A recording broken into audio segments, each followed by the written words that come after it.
Single salute. I'm Lord Maitreya, the hip hop futurist. You're now tuned into the Superlongevity Institute. This evening, I have a very special guest. He just came out with a new gaming console, the first molecular gaming console in the world. Okay, um, ladies and gentlemen, hip hop futurist worldwide, Kent Kemmish, aka Tree.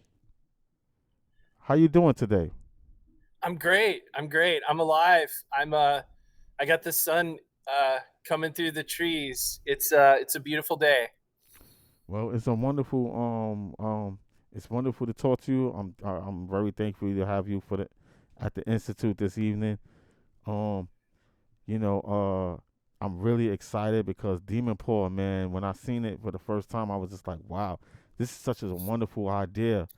And just the idea that you can disguise a toy as a scientific instrument is just dope. I think that this will help the youth put their mind to very good use. Um, what's your background? What's your background in science? Like do you have a background in science?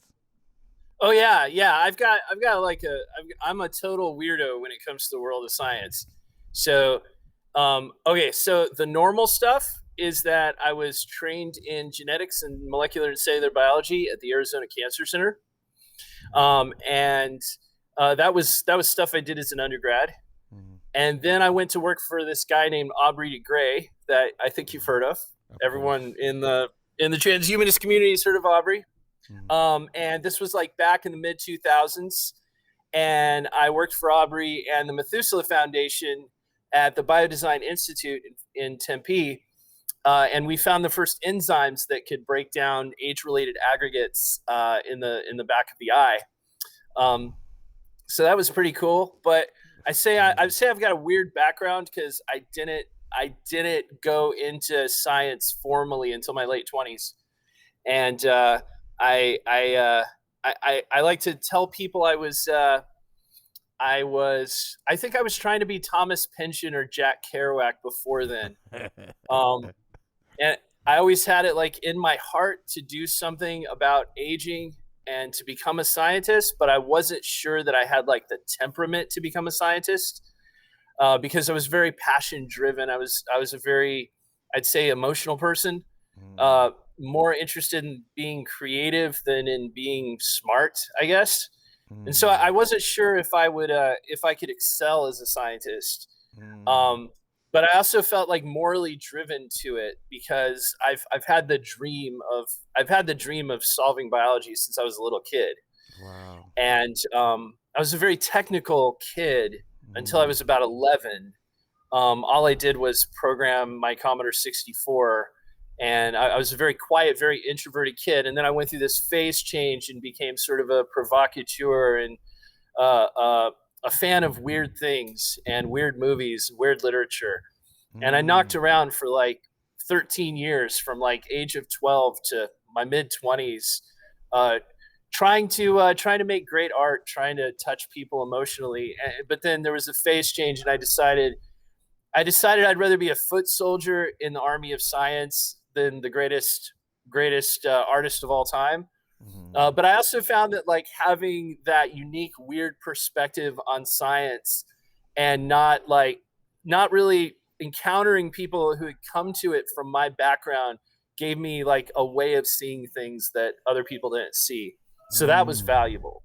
And Wow. I think that's been like 15 years between scientific training and trying to develop better tools that it's all kind of converged on the Demon Pore 64 as my grand design uh, to make molecular sensing a vital utility for the world and to get 10 times as many people aware of molecular reality. Wow. So it's a big thing to talk about, right? Yeah, it is.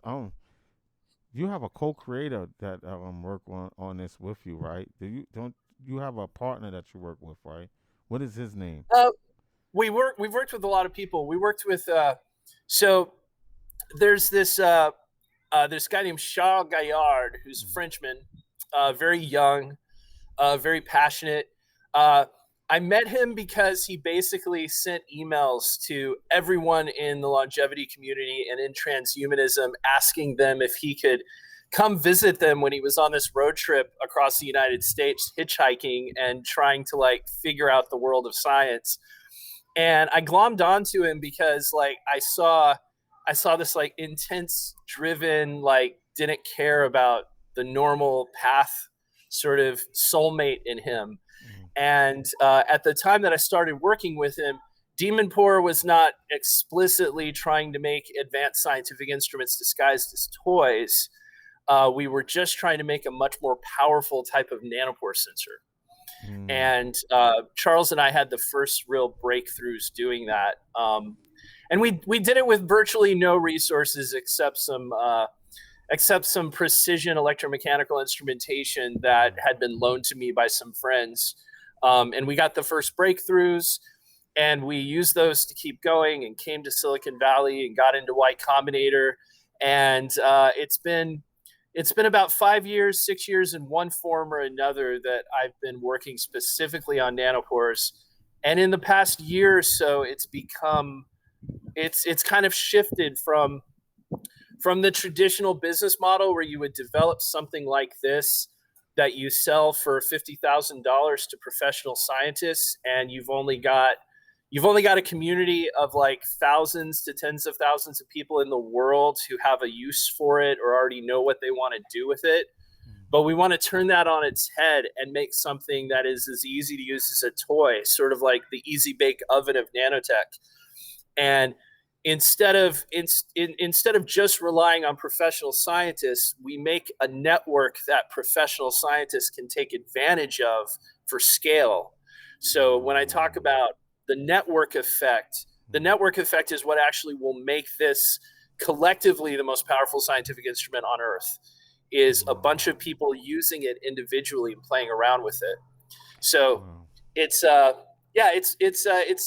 my grand scheme in a lot of ways that all comes together in this kind of social, cultural, provocative mixture of things that are meant to make people think, and mostly meant to make science fun and accessible, but in a really kind of I don't know. It's a bit in your face, first of all, that it's called Demonpore, right? Like, it's meant to make people think. Yeah. But of course, it's not about real demons. Right. It's based on this thought experiment from physics called Maxwell's demon. Right. I was going to go into that. Right. Thank you. Yeah. Tell them who Maxwell demon is. Yeah. So this guy named James Clerk Maxwell, he's been called the third greatest physicist of all time after Newton and Einstein. Right. He came up with all the fundamental equations that govern electromagnetism. And he also is known for this thought experiment that could point to a flaw in the second law of thermodynamics. This idea of this little demon that opens and closes a gate and grabs particles that are faster selectively and lets them through to one side. So if you could sort molecules in a gas like that, you would get free energy by that sorting process. He didn't call it a demon. Lord Kelvin came along later and referred to it as Maxwell's demon. And it took about 150 years for sort of the extreme edges of theoretical physics to sort of figure out why Maxwell's demon probably can't exist. And that's because it would pay an energetic cost in processing information. So you couldn't really get free energy out of it. So Maxwell's demon can't actually exist. But when I first described the idea of these shuddering mechanical nanopores to a friend of mine about 8 years ago, he said, you should call them demon pores, because when you describe this idea of opening and closing a lid over a nanopore to change the size and shape of the nanopores, it evokes the cartoons that are used to explain Maxwell's demon to people in like textbooks. So that just stuck in my head, and I thought it was a funny name, and it's a bit dangerous. I like the name. Oh, I love the name. We're sticking to the name forever, but I love the name. It's definitely made I guess some corners of the internet have kind of freaked out about it a little bit. And I'm trying to be respectful of the fact that, like, I understand why someone who doesn't know or doesn't dig into any of it just sees Demonpore and freaks out. That's good. It's So provocative. yeah, well, it'll It's make people think, provocative. right? Yeah, yeah, it's provocative. And Yeah, uh, provocative is good. Like, we're not doing enough to cure diseases. Like, we're not. I don't think we're moving fast enough as a no, we're not. society. Yeah, we're not. So Yeah, it's right. Facts. I have a question for you. yeah. You worked for a genetic. You worked for a company called, I think it was called. It was about trying to map the genome and make it a lower price. What's Did it you? called? Yeah, I couldn't hear the name of the company. The company was called. I think it's called Halcyon Yeah, Molecular. Halcyon. Yeah, Halcyon Halcyon Molecular, Molecular. something Yeah, like that. It was. Halcyon Molecular. What was the purpose of Halcyon? Is it to find out a way to map the genome for cheaper price to make it? What was the goal of? What was the goal of that company? So it was exactly that. Halcyon was Halcyon. part of uh, a few dozen companies around the world, and most of them still are soldiering on. Some of them aren't. Some of them are. Um, Developing very advanced ways to sequence DNA to make it Right. cheaper and faster. Um, and our particular approach was to take single molecules of DNA and pull them out into air and slam them down into these parallel arrays on a thin substrate that electrons could go through. So an electron transparent substrate. And the DNA molecules would be decorated with these heavy atoms that would cause the electrons to scatter. So you would end up with images of these little dots corresponding to the positions of different bases on this stretched out piece of DNA. And the whole point of this was that we knew that electron microscopes, although the electron microscopes that people typically use on a day-to-day basis in labs now are slow and difficult to use, we knew that the potential of electron microscopy, that we could take that technology to a place where we could do ridiculous sounding things like sequence a whole human genome in just seconds in a facility sort of implementation. So that whole approach was based on the idea of sort of capitally intensive facilities for the most part, where a lot of stuff would be processed in a centralized way.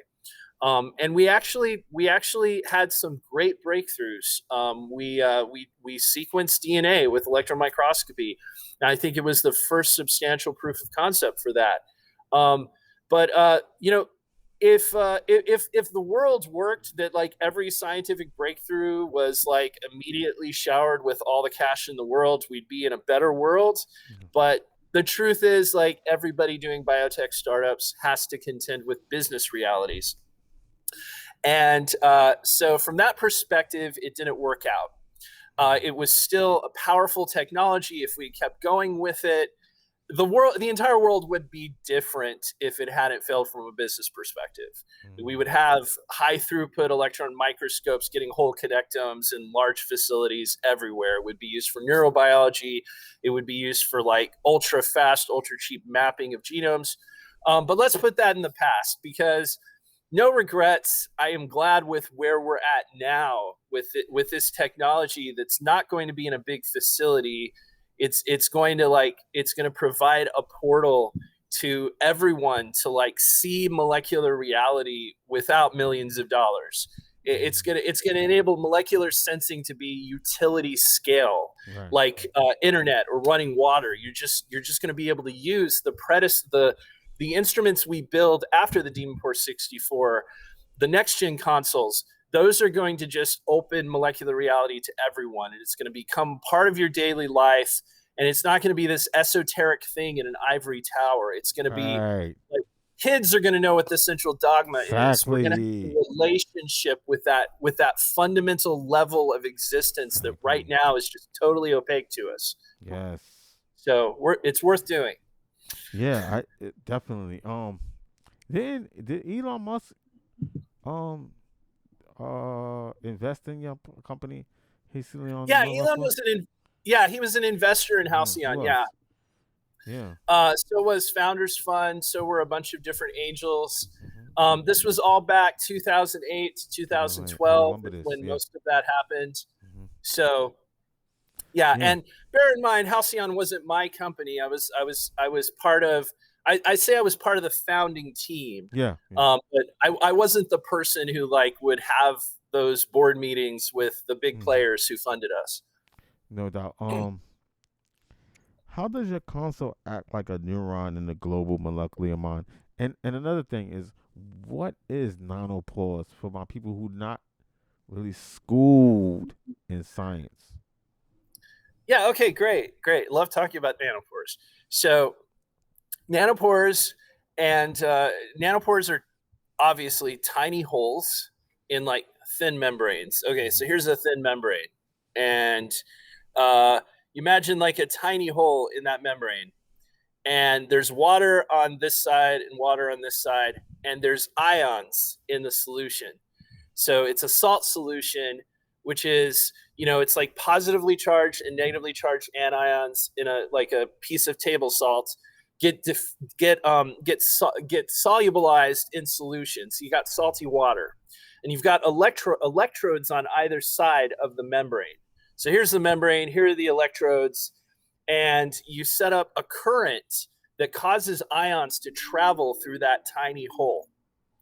And as the ions are traveling through the tiny hole, the electrodes are being used with a special electrical circuit to detect the level of that current. So it's basically counting the ions as they go back and forth across the hole. Now, you use that for getting information about molecules because you're setting up this flux of ions through the hole. And when a molecule goes through the hole, it blocks that flux of ions. And the way in which it blocks that flux of ions gives you a fingerprint that gives you information about that molecule. And you can get a lot of information from the way that the molecule goes through the hole and blocks that flux of ions. Oh. So you can sequence DNA. You can tell apart individual proteins. You can use slightly bigger holes, or actually much bigger holes, micropores.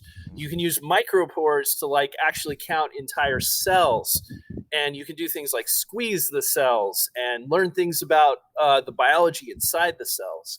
Uh, Wow. and it's a very diverse and powerful approach that that sort of okay, it has the potential to substitute for many other types of scientific instrumentation in a way that can be miniaturized very cheaply.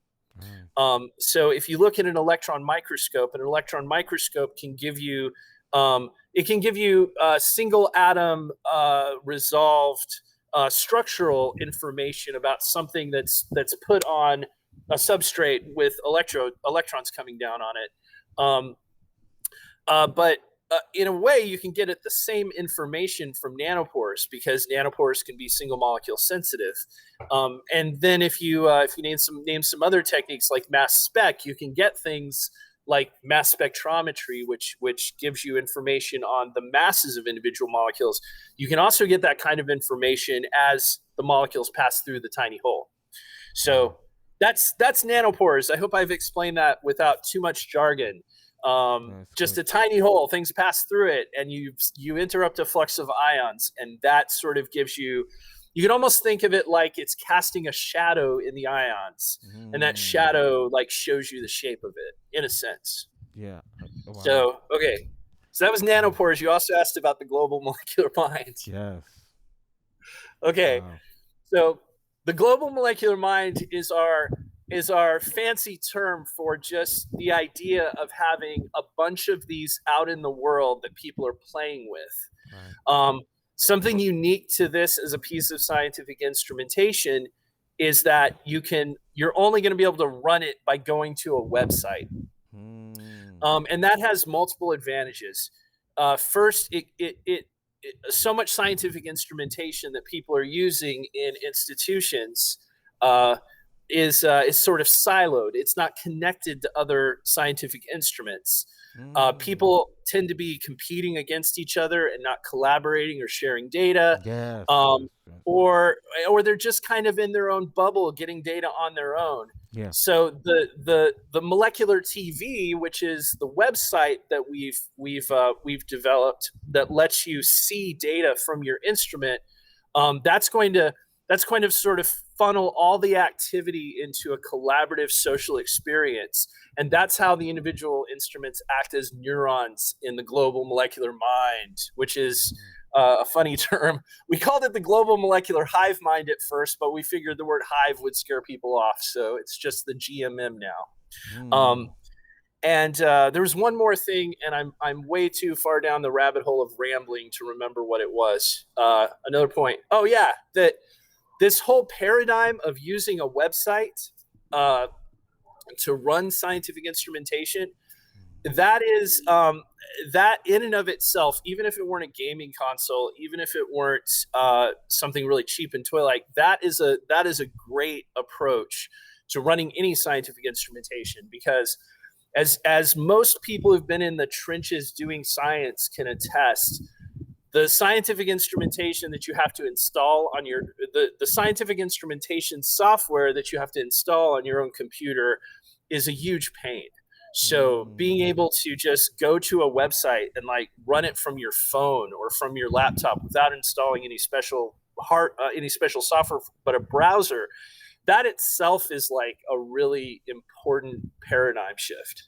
So yeah, it's dope. It's making things more inclusive.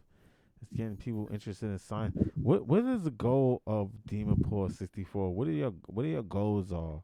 What are you trying to achieve with this molecular the first molecular gaming console? What is your goals?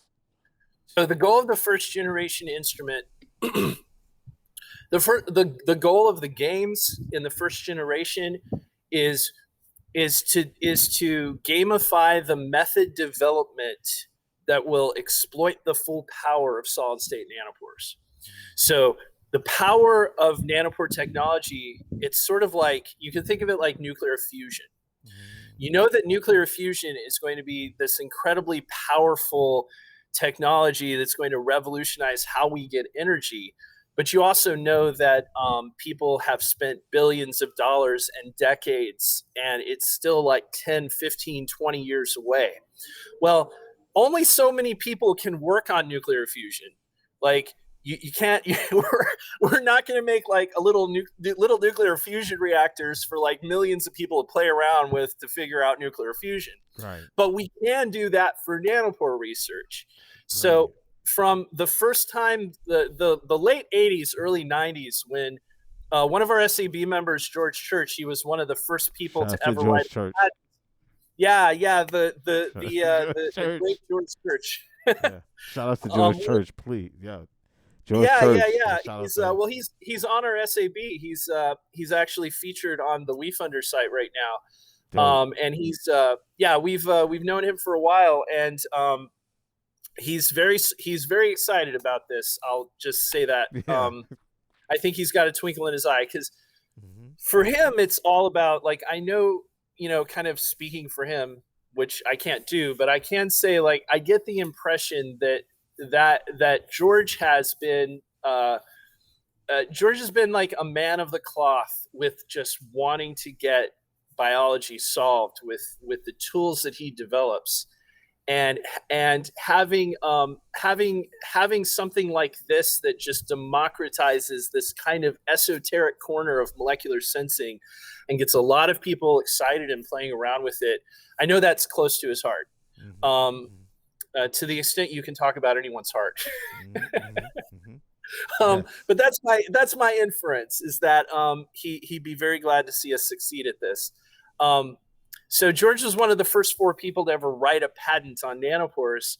And from the time that he and Deemer and Atkinson, and I'm going to forget who the 4th person was, from the time they wrote those like napkin sketches and patents in the early 80s and the late 80s and early 90s, it was about 20 years and a few $1 billion before the first sequencing applications of nanopores. Yeah. So it's a difficult thing to do, to go from the basic idea to its flourishing as something robust and useful. And yeah, it was about 25 years before it was robust and useful to sequence DNA with pores. But solid state pores more generally have the potential to not just sequence DNA, but to eventually become what I call universal biomolecular sensors. Right. So being able to not just sequence DNA, but get information from any kind of cell or molecule and get a lot of different kinds of information. And that process, if we just built a company to try to do that, I would need to raise like $1 billion and hire thousands of PhD scientists and engineers. Right. With this approach, we can create that army of people to figure it out, and they can have fun while they're doing it. Incredible. And we can also like spread the knowledge and the insight to huge numbers of people without it just requiring a PhD to play the game. So it's revealing molecular reality. So we talk about augmented and virtual reality. You hear about those a lot, and Yes. we want molecular reality to be something that is in people's minds as much as augmented and virtual. Can you tell people who George Church is for all my hip hoppers who are not familiar with science? And there's nothing wrong with that. We're gonna catch up with Superlongevity Institute. Can you tell them who's George Church? So George is one of the pioneers of what we call so he calls himself an interdisciplinary synthetic biology technology developer. And it's a lot of words, but what that means is he is one of the handful of most distinguished pioneers in developing fundamental tools to get at the basis of biology, right, to understand molecular reality. And his pedigree includes like working with some of the early Nobel Prize winners in developing DNA sequencing technologies, and also like being there at the very beginning of the Human Genome Project, which was this combined government and industry attempt to get the first draft sequence of a whole human genome.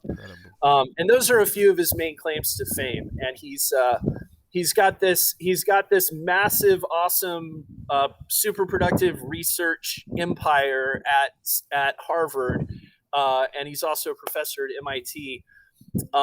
And he's also, I'll say, he's probably the one person I think of who's simultaneously like most respected and also most unafraid to push the boundaries. Yeah. Because like you kind of like you're walking a fine line there, right? Like you to be that distinguished, but also to have that sense of vision about the unseen, the things that will reveal themselves in the next 20, 30 years. And he's also I've found him to be a very compassionate, caring individual. Just from my own interactions with him, he's very unpretentious, which is great. He's a nice guy, in other words. Yeah, I can see that. Thank you for letting my audience know, who might not know too much about science, what George Church's contribution is. Shout out to George Church again. I love that guy.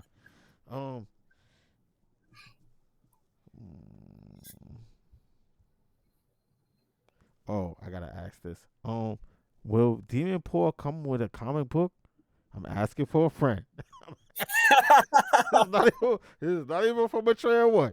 I'm asking for a word. Will it come with a comic book? When you put out Demon Pore 64, will it come with a comic book? Yes. All right. Yeah. Okay. I just decided that now because I think it's a great idea. Dope. See, you've seen the website, and we have this incredibly talented creative director who I'm going to give him a shout out, Xavier Henderson. He drew the first comic book explaining the big overview of Demon Pore We're going to work on a series of those when we have so much on our plate right now, but we're going to work on a series of those. And when you ask me, will there be a comic book that shipped with it? I'm like, yeah, well, we wanted to make a really cool user manual, and what the heck, it might as well be in comic form. Sure, you can hold me to it. Yo, this is so dumb. Oh my God. I mean, we're going to be half about science and engineering and half about art and culture. Yes. So there's going to be music, there's going to be video games, there's going to be like, I feel like everything we're doing is too serious to take seriously. Or I think you know what I mean. Like I do. It's like we need to like draw the masses into caring about our great transhumanist goals. Like people need to feel it in their hearts. Yeah. They don't need to think, oh, this is a bunch of smart, nerdy people and this is totally inaccessible and these are a bunch of weirdos. No, I want their hearts to sing. I want them to feel the sense of wonder that I feel when I think about life and the things we cannot see. And more and like the whole other part of it is disease. Yeah. And how much disease sucks and how much human biology is just this thing we inherited that tortures us. Yes. So liberating. It's bioabolitionism. It's freedom from our biology, man. Like understanding what it means spiritually, what it means in every level as that affects. And I also have a deep belief that like this is something that could unite humanity in a way where, frankly, I want to start World War III, and I don't want it to be Russia and China against the United States. I want it to be all of us against disease, right? Like, wow, I couldn't say it no better, enemy, right? Yeah. So, yes, Tree, yes. Keep going. I'm listening. This is dope. Oh, I'm not. This is dope. You got me preaching, but yo, let me tell you, man. This is Demon 64, man. Superlongevity Institute is in full. Money, no money. We will back Demon 64 wherever it is. I think this is a great idea. It's so inclusive. Our greatest enemy is aging and biological disease. We need to unite around the world around this idea. Period. Yeah. And to have a gaming system around this, I said, oh my gosh. I was so mad at myself. I said, why did I know? I said, why did I notice it earlier? Well, it wasn't. We weren't like. We only started hyping very recently. We only started trying to get out there and spread the gospel of it very recently. So this is actually like. I'd say everything up to like very recently, especially the crowdfunding campaign.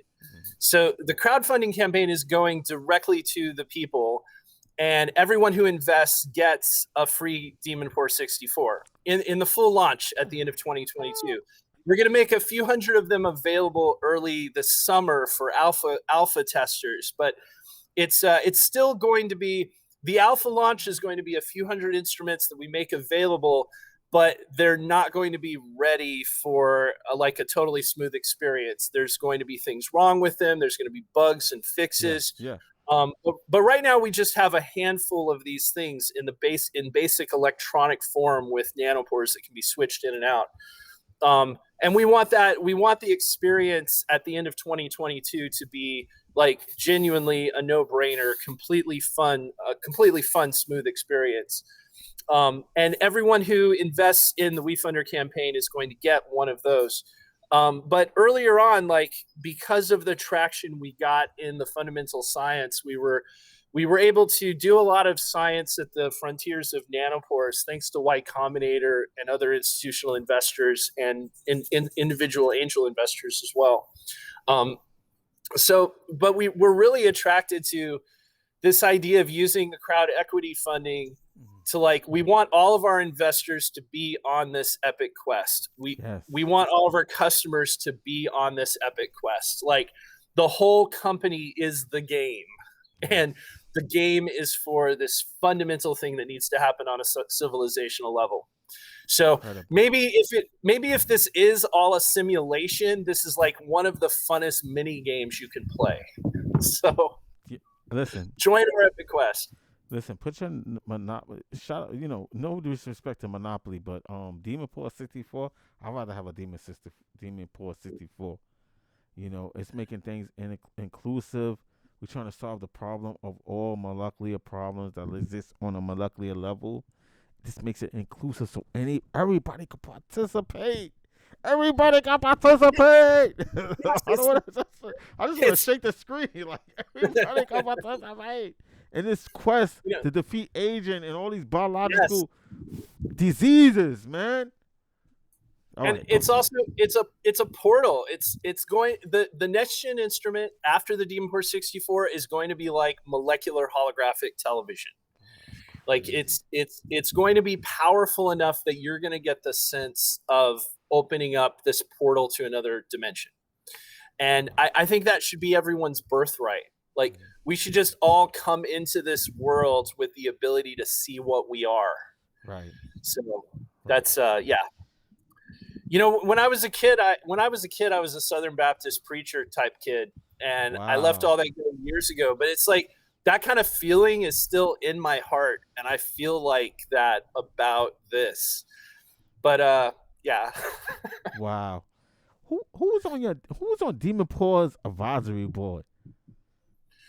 The scientific advisory board. Yeah. So we have a lot of people who are formally advisors who you wouldn't think of as scientific advisory board members in the way that most companies talk about that. But the people who are like formally on the scientific advisory board, George Church and Ryan Rawlings are the two main people who are Nanopore people. Ryan is you won't have heard of Ryan unless you're like a total Nanopore geek. Ryan was a postdoc in the Harvard Nanopore group. Ryan was the guy that came on board the SAB pretty early on, and because when I started working with nanopores several years ago, I'd never worked with Nanopore specifically before. He was the guy I could call up with stupid problems that were just facing me like in a very physical way as I was trying to hack the original mechanical nanopore concept. Wow. And of course, George is kind of like the Pope of synthetic biology. Yeah. It's great to have his implicit endorsement, and we're gonna get him. We're hoping to do some real science with George like later in this summer. Some things that I think will get him very excited. Yeah. Including just like this summer, just having a few hundred people playing with these things out in the wild. That already will give us more power in terms of using solid state nanopores than anyone's ever had before. So even starting out small, before we get to millions of people, it's already going to be a very powerful thing to play with. Well, and of course there's our friend Aubrey, who I'm sure another person who probably needs no introduction. Well, it may need no introduction. Aubrey de Grey is like he's the preeminent. He describes himself as spearheading the global quest to cure aging, and he's definitely nucleated a lot of really interesting people around him. And he was kind enough to call me one of his most creative proteges recently in a tweet. That I think it's the first compliment he's ever paid me. It made me feel very warm and fuzzy inside. Yeah. Aubrey was like the first person that I hero worshipped in science, like going back 15 years. Yeah, he's dope. So it's great to have him behind us. So he's also like part of the advisory constellation that we've got going on, and he's featured on the WeFunder as well. Shout out to Aubrey de Grey. Shout out for all your work and advocating for the reversal of age-related disease. Shout out to Superlongevity Institute. Shout out to George Church. Love you guys. Let me see. I got mad questions. I'm so excited. I got mad. Describe what part of molecular TV will play in your gaming system. I think you said a little bit about that. You know what? And tell me, what are tea biscuits?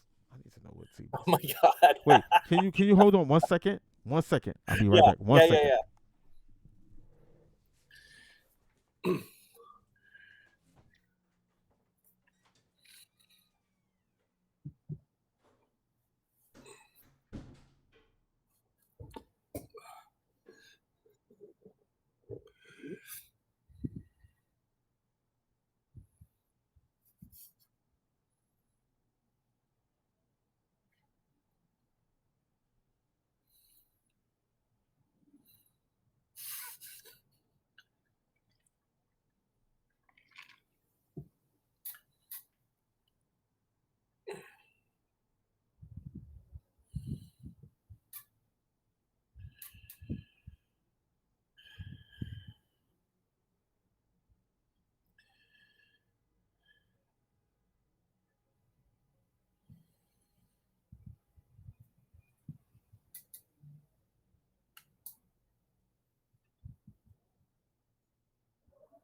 Come, my pretty demons, and make me smile.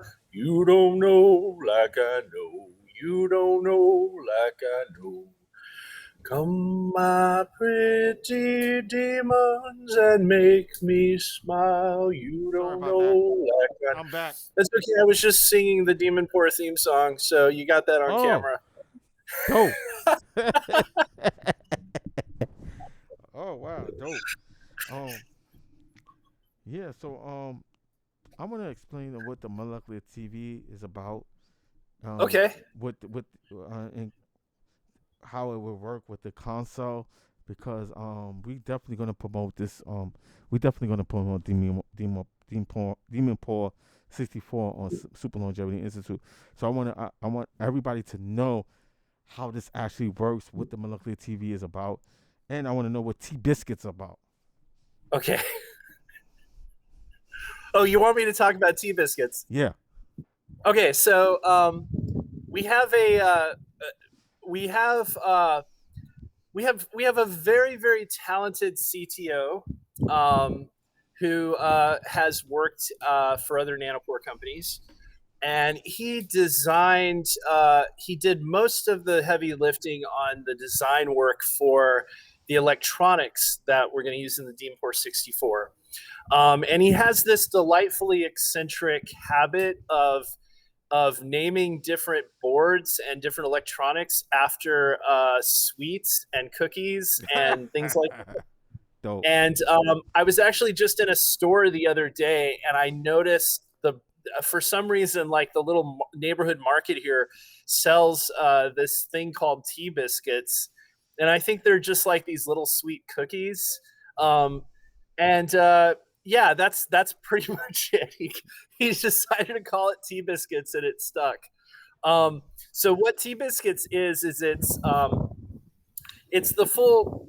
Well, a lot of wind out here. It's so good. It's the full circuit. It's the full circuit that does the electronic detection that and sets up the voltage across those electrodes that I talked about, and measures the tiny changes in current that happen in the nanopore itself.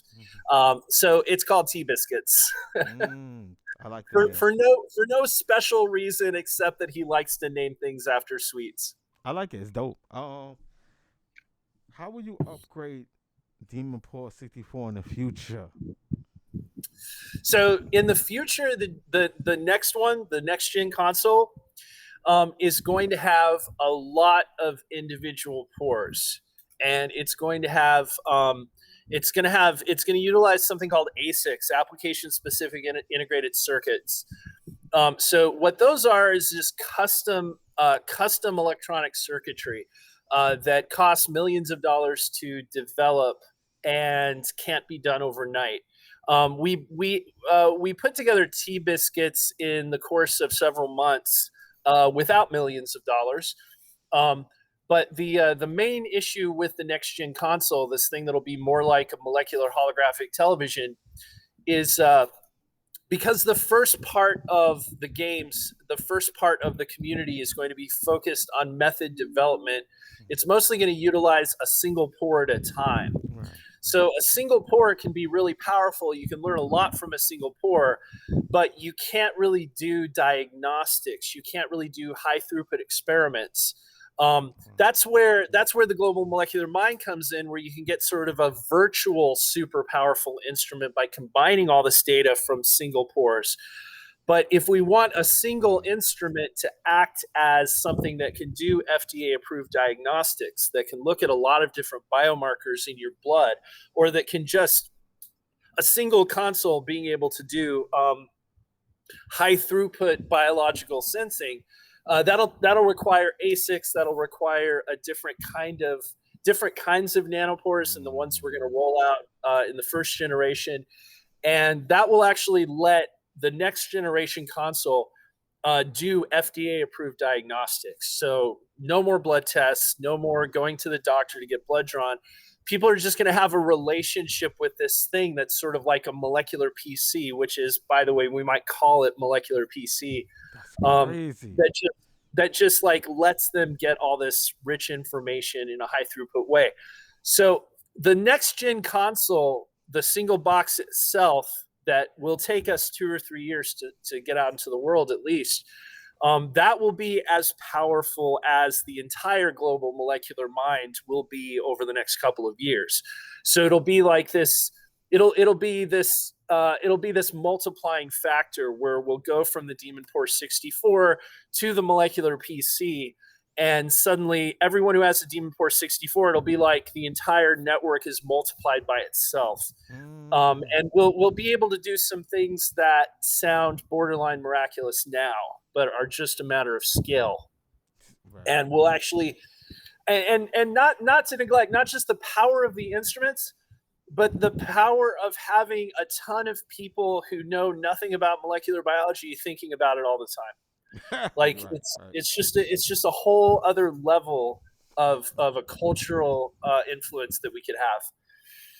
Wow. So incredible. Starting here on the Superlongevity Institute. Wow. Thank you, man. This is incredible. And listen, y'all need to keep up. Go log on to Demonpore64.com. Go log on. Get all the information you can, because this is phenomenal. You have we need to make sure. I think we have Demonpore64.com. I need to run and get it. I'm pretty sure we have Demonpore64.com. Right now, it's just Demonpore.com. It's the Demonpore.com. I'm going to send myself an email right after this to make sure that we have that URL. If Please we don't, do, because this is phenomenal. Okay. It's Demonpore.com, but yep, everybody, all the hip hoppers, you love your parents, you love yourself. You love the elders.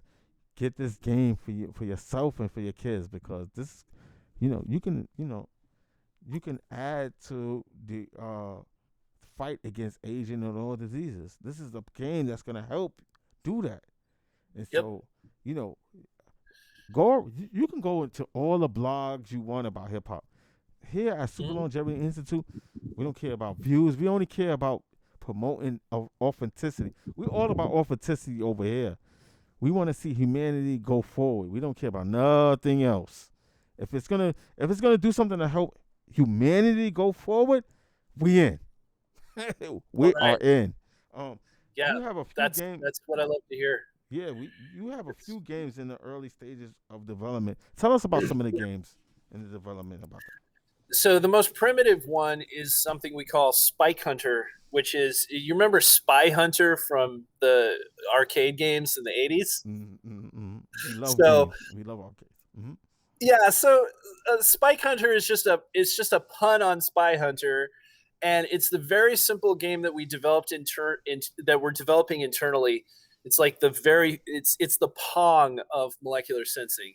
So basically, Spike Hunter is just we are competing against each other on a very small scale within the team to see who can get the most translocation spikes from different cells and molecules going through different pores.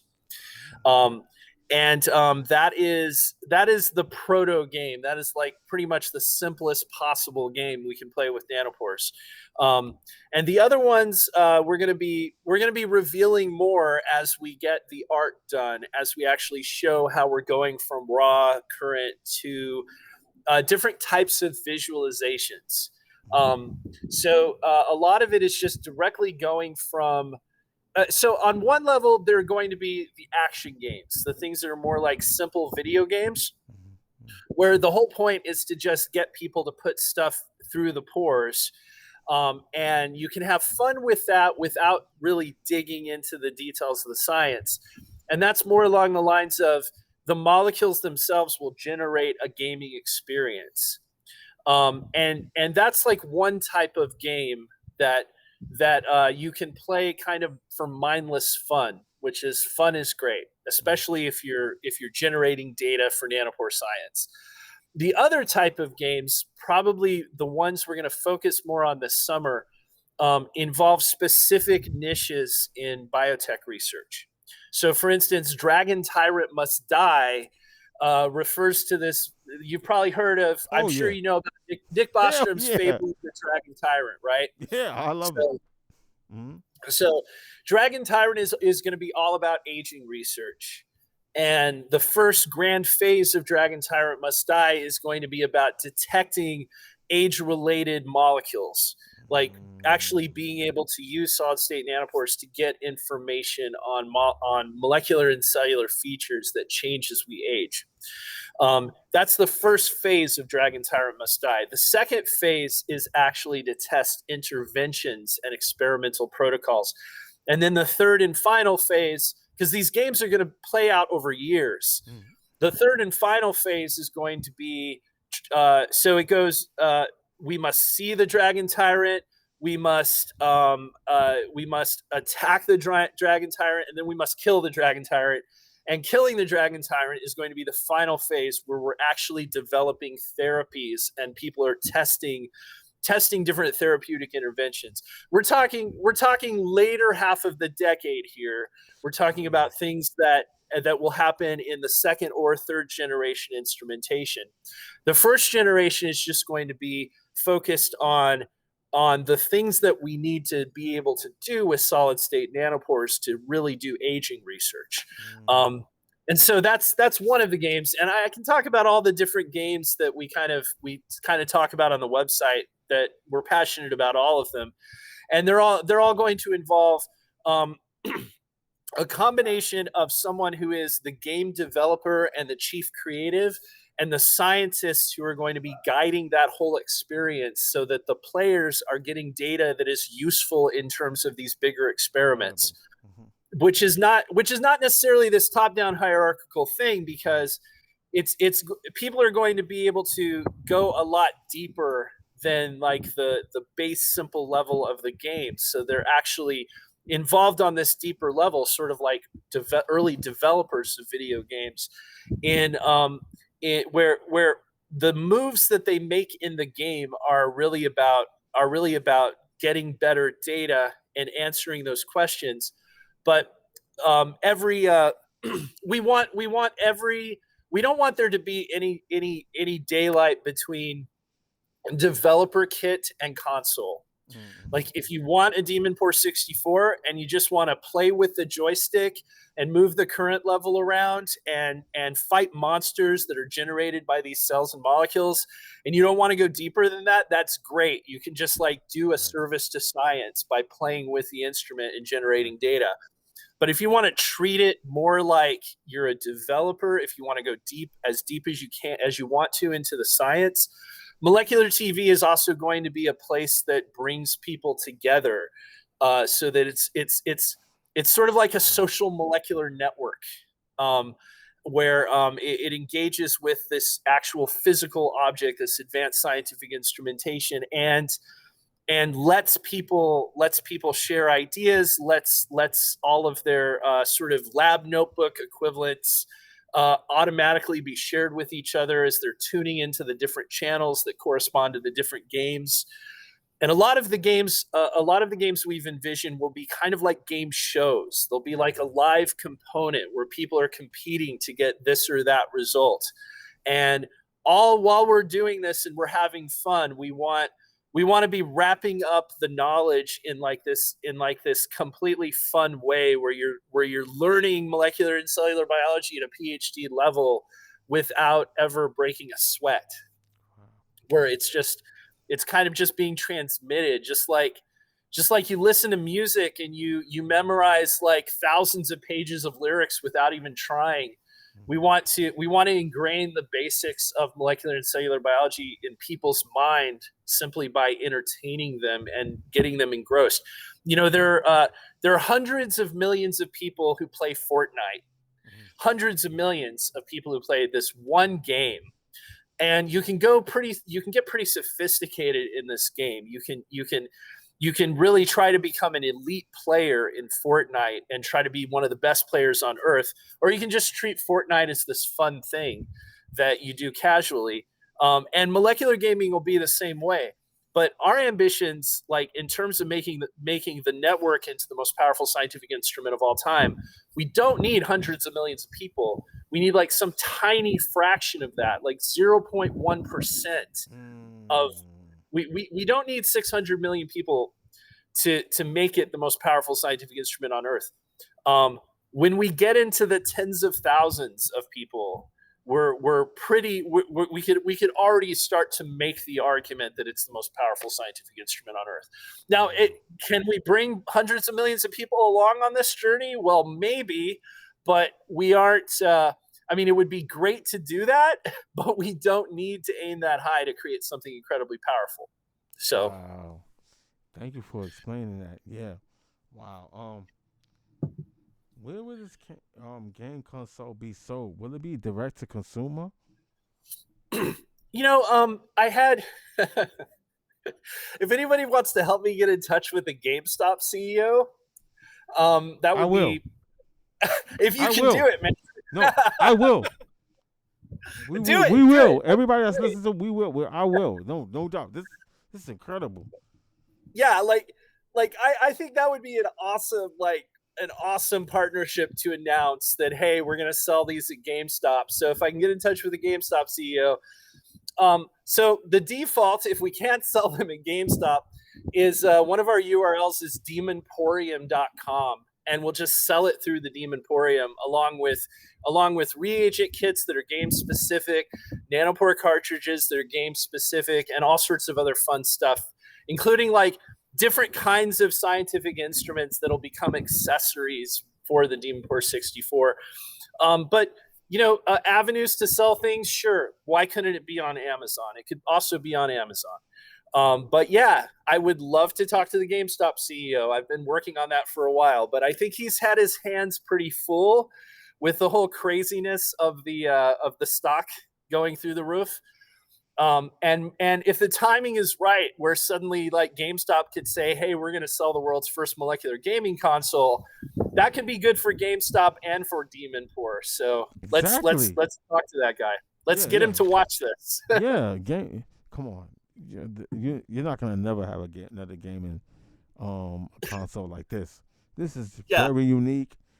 It's inclusive. It will help the planet. Get rid of aging and all biological disease. I mean, you don't get no better than that. I'm sorry. I mean, This is a gaming console with purpose. Yes. With great purpose. Are you planning to do a commercial for it?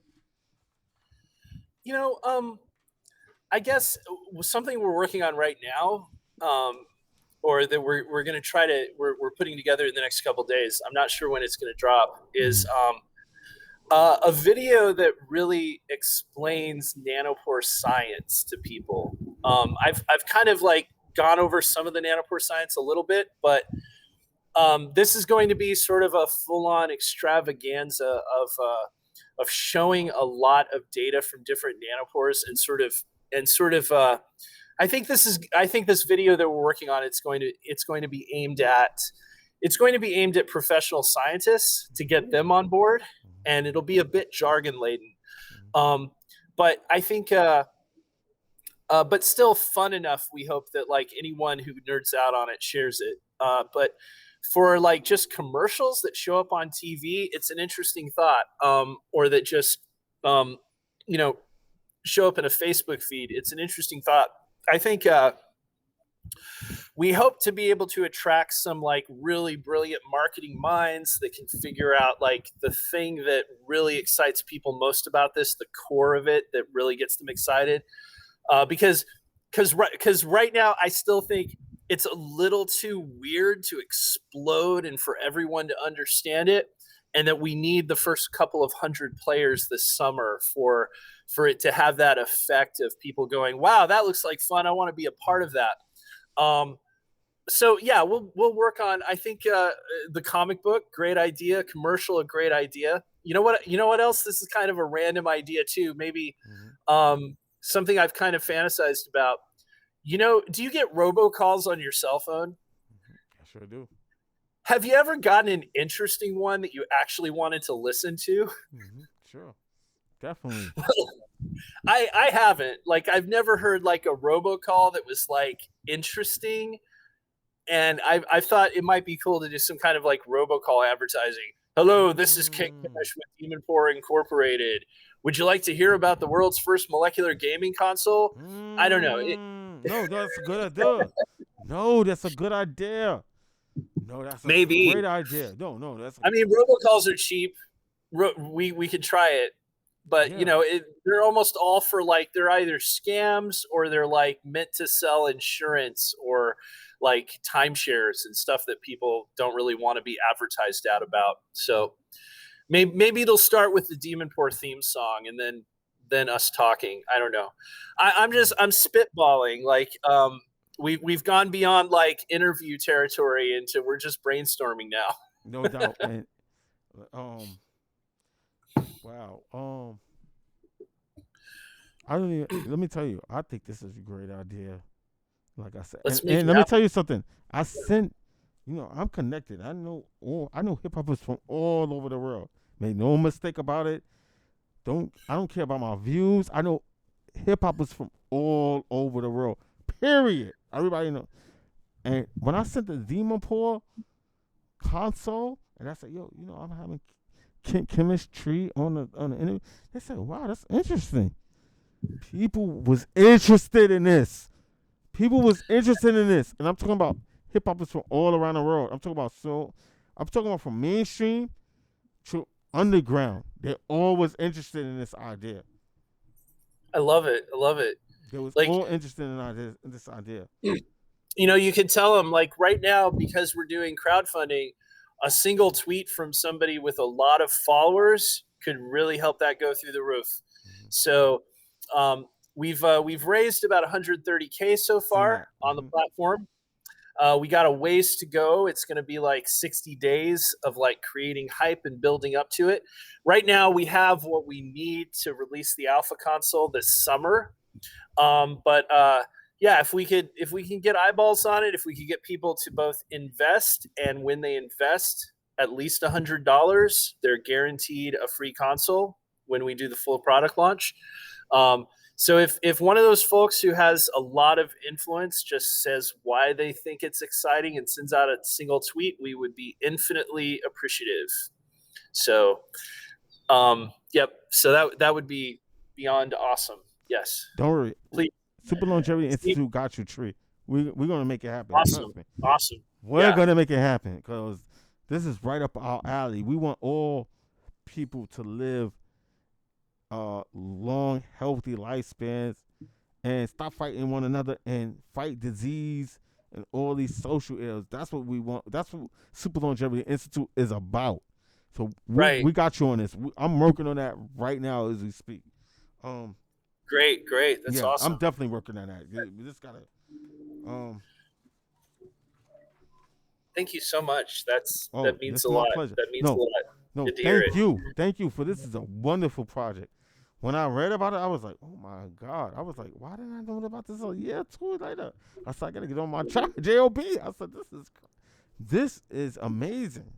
I That's can't wait first to on. get you one. We got to get you one. You said you have a bunch of nephews and nieces or something Yeah, that you want to get. I'm gonna get them. I'm gonna first off, I am gonna invest my hard-earned dollars into the crowdfunding first, and then I'm gonna buy I'm gonna have every one of my nephews, nieces, and cousins. I'm gonna get them one. I'm gonna get them Cool. one. Yeah, they're gonna have every one of them gonna have one, and they're gonna understand what Demon Pore 64 is all about, why they should learn about this, why they should play the game. They're like games anyway. They're like games Right. anyway. Right. Right. So a gaming console with purpose, they're gonna love it. I'm not even worried about it. They're gonna love it. Love it. They're gonna Love love it. it. Yeah. They're gonna love it. Cool. Let me see. Question for you. Yeah.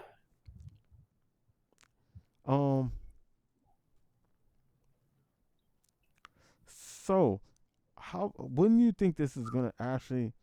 So I give it another year when people can actually receive the console. Yeah. But maybe another year and a half, maybe another year. So a few hundred people will get one this summer. Oh, that early. Yeah, we're rolling that out. So there's hardware is hard. Software is also hard. There are going to be a lot of bugs to work out. There's going to be a lot for us to work out in the process. So even if we could, I mean, if somebody gave us $1 billion tomorrow, like we could literally make millions of these and send them out. But so many things would go wrong and it wouldn't necessarily be fun for people because you have to work out the bugs. Like there's so many things that can go wrong in a piece of hardware. And for the first few hundred people are going to be kind of this alpha phalanx fanatic group who are okay with the fact that it doesn't always work right. Right. And they're also, we're going to get the people who are most passionate about it and will spend the most time helping us work through the problems. Right. And that's the alpha launch. So we're hoping to make a beta available in time for Christmas. So we want to move. This is actually moving really, really fast as these things go.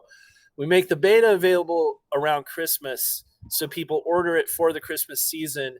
And right now it's looking like with our timelines, all the different things coming together, that we can start shipping those in like January or February and take orders before Christmas.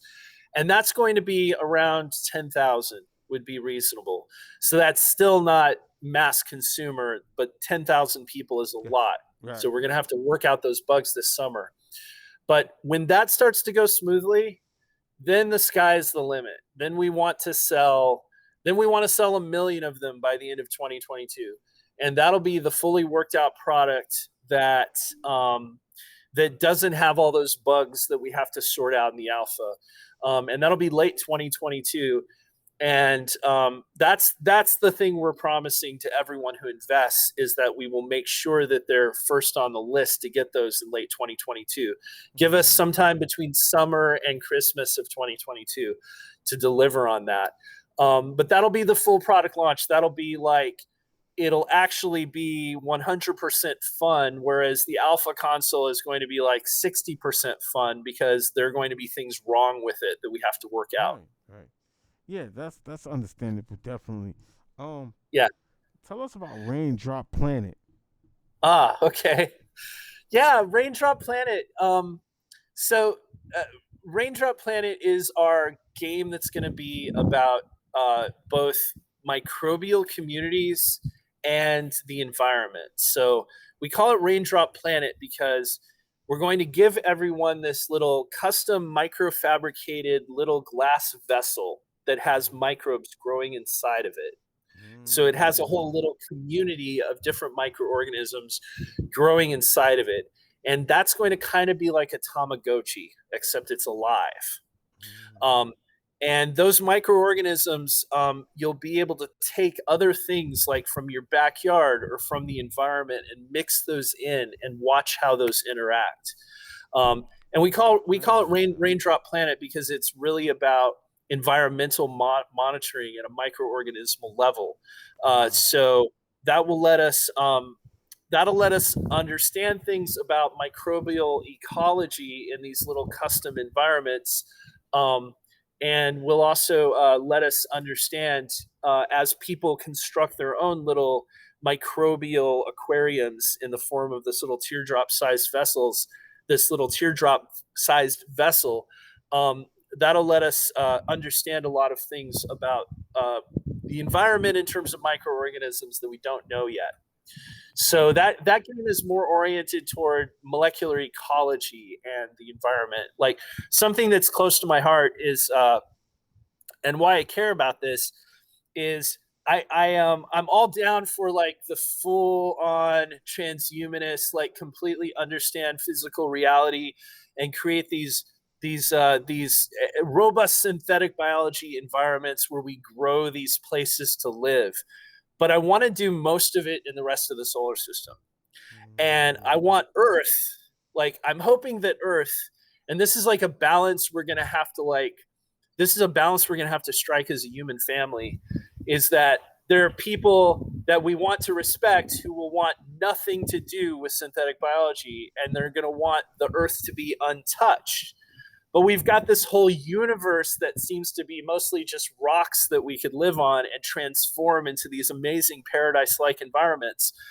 And I think the grand deal that needs to be struck on a civilizational level is that we end up banning everything on Earth that perturbs the environment in unhappy ways.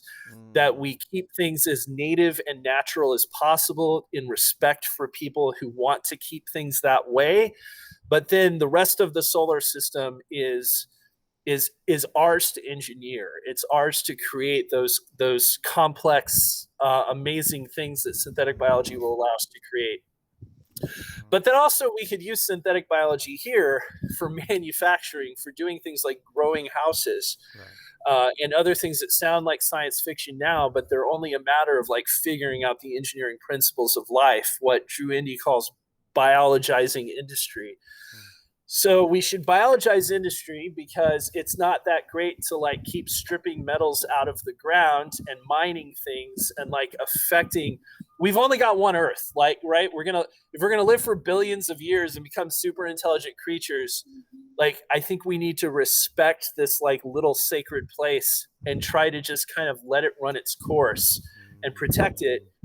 Because we're gonna do anything we want when we're like building Dyson swarms around the sun, and we're gonna want to keep the original home. We're gonna want to keep the original home as unperturbed as possible. So what I envision is 100 years, 200 years from now, if you want to live full time on Earth, you're not going to be allowed to use a combustion engine, or at least you're not going to be allowed to use any technology that impacts the natural wild environment. So, I think of someone like the Unabomber, it's really bad to blow people up. I'm totally against blowing people up. But when I think about like radical environmental activists, I think there's actually a piece that we can achieve in our vision for humanity by just talking about, okay, let's leave 90% of the Earth as a nature preserve, or a place where you can only live, where you're not allowed to have great big smokestacks throwing bizarre chemicals out into the environment. Which is not to say that I'm not all for like turning Mars into whatever we want to turn Mars into. Assuming that we're not about to discover like some vast ecosystem of living creatures right below the crust of Mars. Who knows? Well, this was wonderful. I'm so glad that you came to the Institute to let our audience know about Demon Pore. This is a special treat, and we really appreciate it. And we are in the fight with you, my brother. And thank you. and making humanity a better place, and doing what we can to make the world a better place. Is anything you want to drop on us for our audience? Anything you can say, anything you would like, anything you want to drop on us, on our audience?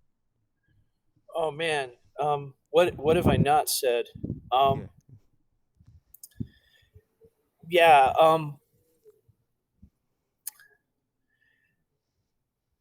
I think the one thing that I want to say that I haven't said is that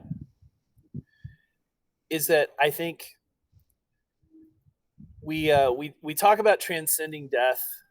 We talk about transcending biology, and the motivations for that. But I think whatever we become in the future, there's like there's something in our core, in our heart, that connects us, that we need to hold precious and find meaning in.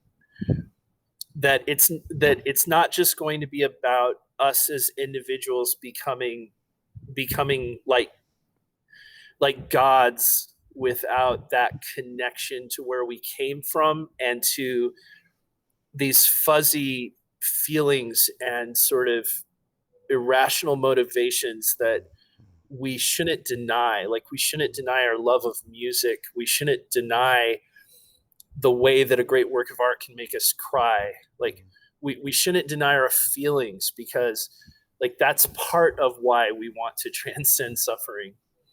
So I would just I would say that I'm coming from, I know I'm motivated from a place that's deep in my quote unquote heart, whatever that means. And you can be cynical about that if you go too far into neurophilosophy. But yeah, that's what I'd like to say, is that love matters, and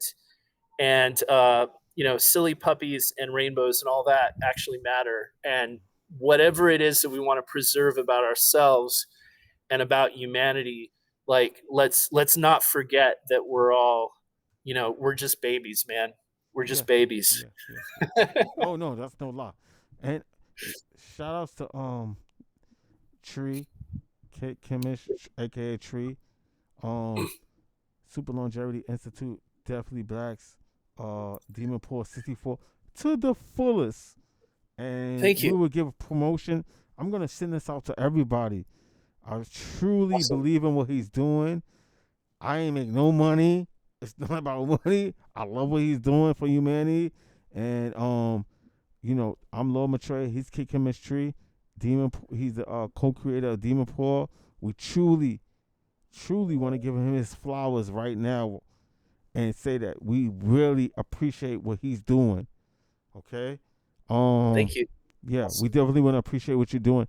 And so we're out with Lord Matre, aka Tree, co-founder of Demon Pore 64, the first, not the second, the first, the first molecular gaming console. Come on now. Awesome. Shouts to All him. right. Much love and Thank you. respect. We out. This was awesome. Thank you so much. Thank you for coming to the Institute. We definitely appreciate having you. Awesome. Take care.